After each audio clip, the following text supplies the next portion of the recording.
आँखों में नींद बहुत है पर सोना नहीं है। आँखों में नींद बहुत है पर सोना नहीं है, क्योंकि मंजिल बहुत करीब है, इसे खोना नहीं है। और अभी आप लोगों के पास में बहुत कम समय बचा हुआ है, और अगर अभी आप लोग सो जाएंगे तो हर चीज़ को आप लोग खो जाएंगे। तो नमस्कार दोस्तों, स्वागत है आप सभी का अपना चैनल न्यू क्लासेस में। आज का वीडियो क्लास 11 के स्टूडेंट के लिए काफ़ी इंपॉर्टेंट होने वाला है, और आज मैं आप लोगों को पॉलिटिकल साइंस का जो मॉडल पेपर सेट 3 है, इसका मैं फुल सॉल्यूशन लेकर के आया हूँ, और आप सभी स्टूडेंट के लिए काफ़ी इंपॉर्टेंट है। वीडियो को अंत तक देखिएगा। इस वीडियो में आज मैं टोटल आप लोगों को 40 इंपॉर्टेंट एमसीक्यू और वीवीआई क्वेश्चन बताऊंगा, जो काफ़ी इंपॉर्टेंट है, और यहाँ से काफ़ी सारा क्वेश्चन जो है फाइनल पेपर में आप लोगों को देखने को मिलेगा।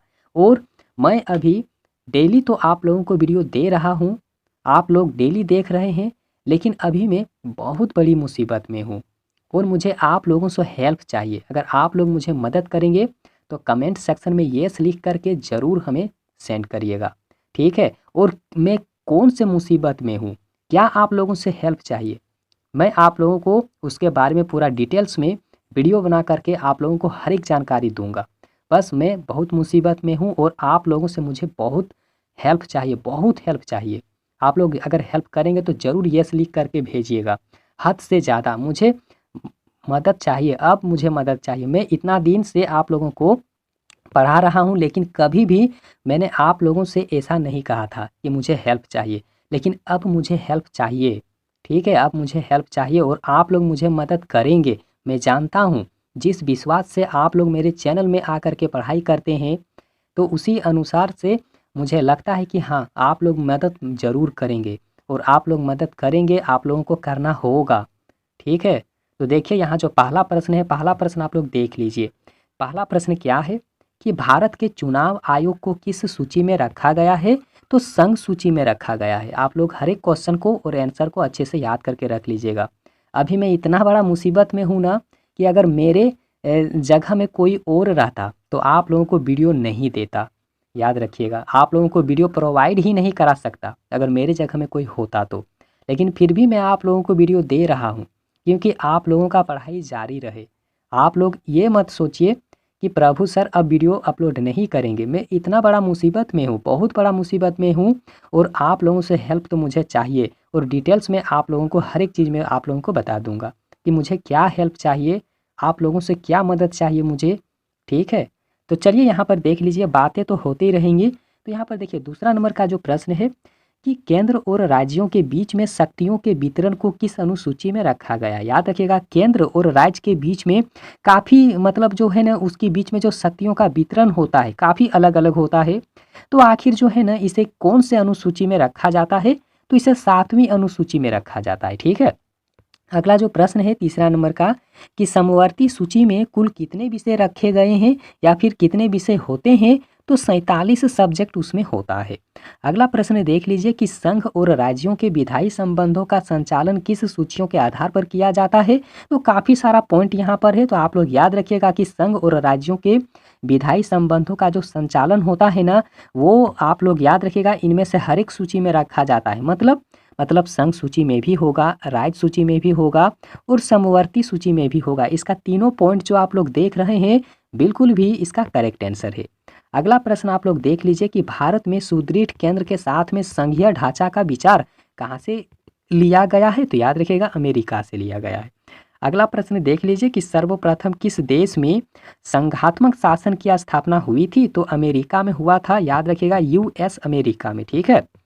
अगला प्रश्न आप लोग देख लीजिए कि संविधान की 7वीं अनुसूची में क्या नहीं शामिल है? तो उसमें क्षेत्रीय सूची जो है ना, वो शामिल नहीं है अनुसूची 7वीं में। अगला प्रश्न देख लीजिए कि विदेश संबंध का विषय किस सूची में रखा गया है? तो संघ सूची में रखा गया है।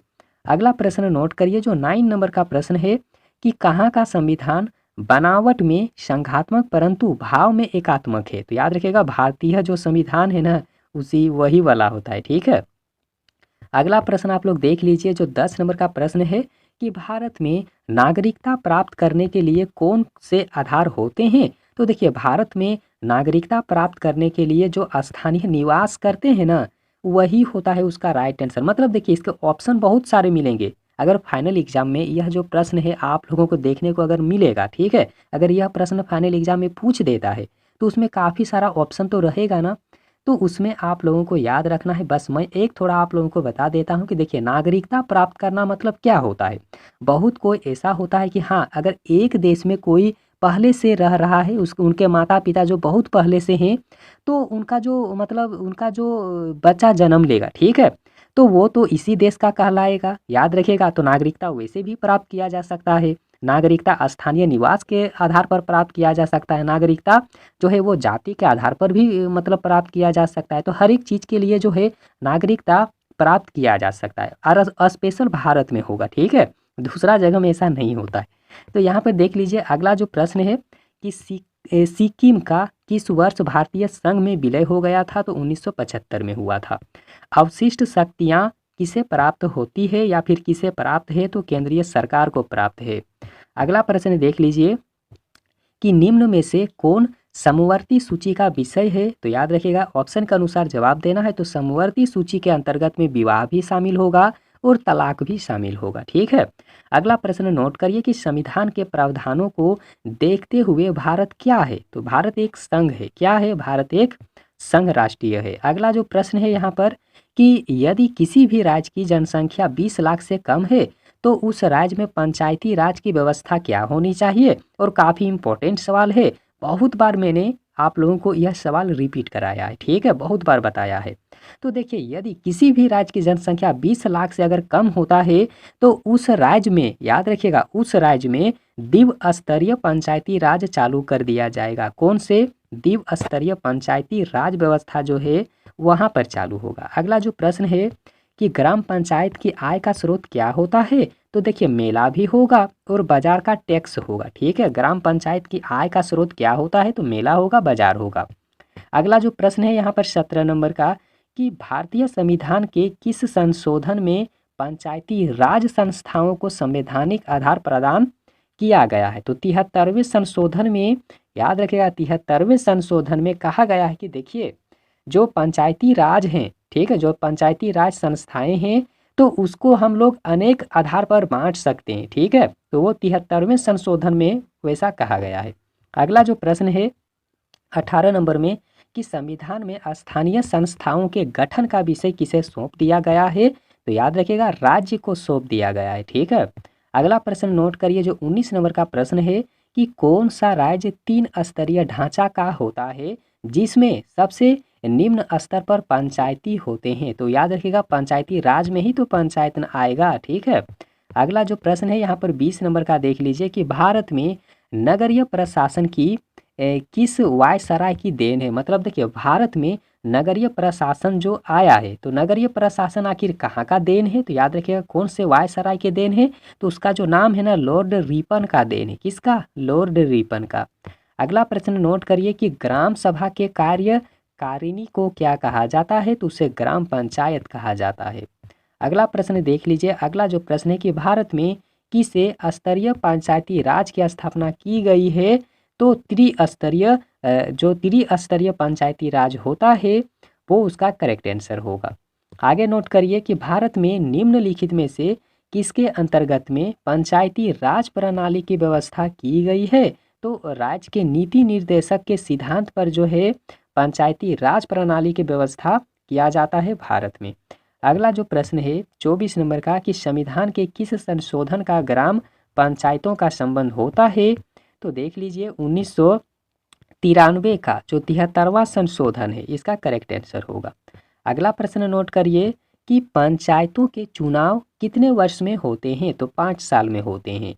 और आप लोग यहाँ पर एक चीज़ हमें कमेंट जरूर करिएगा कि जो राष्ट्रपति जो बनते हैं तो राष्ट्रपति का जो कार्यकाल जो होता है, कार्यवर्ष जो होता है, कितने साल का होता है, कमेंट करके जरूर हमें बताइएगा।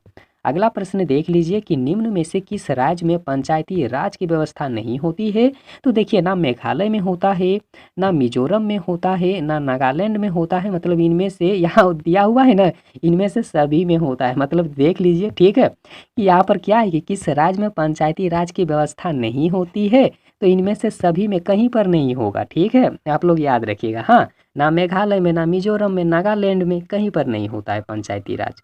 अगला देख लीजिए, अगला जो प्रश्न है ना यहाँ पर कि ग्राम पंचायतें निम्न में से कौन सा शुल्क लगा सकती है।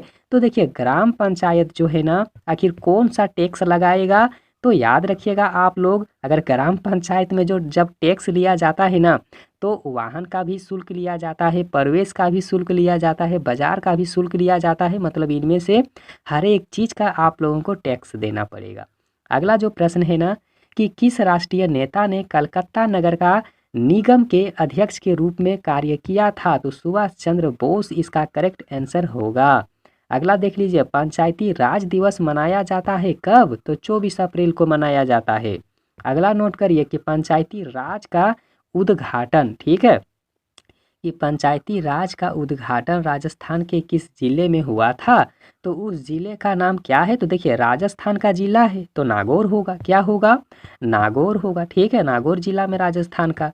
ठीक है, अगला अगला नोट करिए कि स्वतंत्र भारत में पंचायती राज व्यवस्था स्थापित का श्रेय किसे प्राप्त है, तो जवाहरलाल नेहरू को प्राप्त है। अगला नोट करिए कि भारतीय संविधान का मूल दर्शन क्या होता है, तो लोकतांत्रिक होता है और समाजवाद होता है। अगला प्रश्न नोट करिए कि एक अच्छे संविधान की विशेषता क्या हो सकता है, तो आप लोग देखिए एक अच्छे संविधान की विशेषता ने क्या हो सकता है, तो सर्वव्यापकता हो सकता है, क्या हो सकता है, सर्वव्यापकता हो सकता है। आगे नोट करिए कि भारतीय संविधान का अनुच्छेद 370 में, तो 370 किससे संबंधित है, तो जम्मू और कश्मीर से संबंधित है। अगला प्रश्न नोट करिए कि भारतीय संविधान भारत को वर्णित करता है, तो कैसे, तो याद रखिएगा राज्य के आधार पर करता है। अगला प्रश्न देख लीजिए कि भारतीय संविधान की संशोधन प्रक्रिया कैसी है, तो सरल भी है और कठोर भी है। आगे नोट करिए कि संविधान को एक पवित्र दस्तावेज किसने कहा है, काफ़ी इंपॉर्टेंट सवाल है, डॉक्टर भीमराव अंबेडकर ने कहा है कि भारत का जो संविधान है वो पवित्र दस्तावेज है। अगला प्रश्न नोट करिए जो यहाँ पर 38 नंबर का प्रश्न है कि कानूनों का एक ऐसा दस्तावेज जिसके आधार पर सरकार का स्वरूप निश्चित हो जाता है या निश्चित होता है, उसे हम लोग क्या कहेंगे, तो उसे संविधान कहेंगे। अगला प्रश्न देख लीजिए कि कोई भी सरकार संशोधन बिल किसकी स्वीकृति के बाद ही प्रभावी माना जाता है, तो राष्ट्रपति जब उसमें हस्ताक्षर कर देते हैं तब जो है वो काफ़ी इम्पोर्टेंट हो जाता है। अगला देख लीजिए जो इस वीडियो का बिल्कुल भी अंतिम प्रश्न है कि ऐसा कौन सा संविधान है जो जजों के हाथ का खिलौना होता है। ठीक है, तो ये जो कठोर संविधान होता है वो जज के हाथ का खिलौना हो जाता है। तो ये था आप लोगों के लिए 40 इंपॉर्टेंट क्वेश्चन, और आप लोगों से हेल्प तो मुझे चाहिए क्योंकि मैंने आप लोगों से कभी कुछ नहीं मांगा है, और अभी मैं आप लोगों से बोल रहा हूँ कि मुझे आप लोगों से हेल्प चाहिए और आप लोग मुझे मदद करेंगे। कमेंट सेक्शन में येस ज़रूर आप लोग लिखिएगा कि हाँ मदद करेंगे। प्रश्न से संबंधित अभी आप लोग कुछ भी कमेंट मत करिएगा, बस आप लोग येस ज़रूर लिखिएगा कि हाँ सर हम मदद करने के लिए तैयार हैं। तो आप लोगों को पूरा डिटेल्स में मैं ज़रूर बता दूंगा कि मुझे क्या हेल्प चाहिए, और आप लोग एग्ज़ाम से पहले ही आप लोग हेल्प कर सकते हैं। याद रखिएगा एग्ज़ाम से पहले आप लोग हेल्प कर सकते हैं और मैं आप लोगों को ज़रूर बताऊँगा। बस आप लोग येस लिख करके ज़रूर मुझे भेजिए, और प्रश्न से संबंधित इस बार आप लोगों को कोई कमेंट नहीं करना है। ठीक है, मन में कोई भी डाउट हो तो कुछ भी कमेंट मत करिए, बस आप लोग येस ज़रूर लिखिएगा। और वीडियो कैसा लगा आप लोगों को, वीडियो को लाइक करिए, अपने दोस्तों के पास में ज़रूर शेयर करिए, और वीडियो देखने के लिए बहुत बहुत धन्यवाद।